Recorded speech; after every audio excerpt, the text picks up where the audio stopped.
कळवा महानगरपालिका निवडणूक प्रचारात पाकिस्तान जिंदाबाद आ जितेंद्र आव्हाड यांच्या उपस्थितीत अशा घोषणांचा आवाज उठल्याची चर्चा। राष्ट्रवादी शरद पवार पक्षाशी संबंधित शरद गुटके यांनी अशा प्रकारचे नारे दिल्याचा आरोप समोर येत आहे आणि हे वास्तव असेल तर हे केवळ निवडणूक मर्यादांचे उल्लंघन नाही तर देशाच्या एकात्मतेवर प्रहार करणारे कृत्य आहे।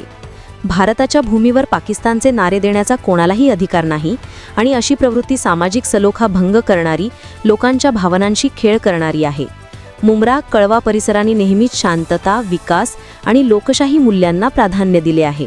अशा घोषणांनी या परिसराची ओळख मलिन करण्याचा प्रयत्न आहे। देशविरोधी वक्तव्य ही कोणत्याही राजकीय पक्षाच्या प्रचाराची साधने होऊ शकत नाहीत। शरद गुटके यांच्या भूमिकेबद्दल पक्षाने आणि नेतृत्वाने उत्तर देणे अत्यावश्यक आहे। आज जनता स्पष्टपणे विचारत आहे, भारतावर प्रेम करणाऱ्या प्रत्येक नागरिकाने भारत माता की जय असा नारा द्यायचा आणि पाकिस्तानचे गुणगान करणाऱ्यांविरुद्ध ठाम भूमिका घ्यायची। राजकारण कितीही तीव्र असो पण राष्ट्रनिष्ठेवर तडजोड नाही। देशविरोधी घोषणांचा निषेध करणे आणि संबंधितांवर कायदेशीर कारवाई करणे हीच योग्य दिशा आहे।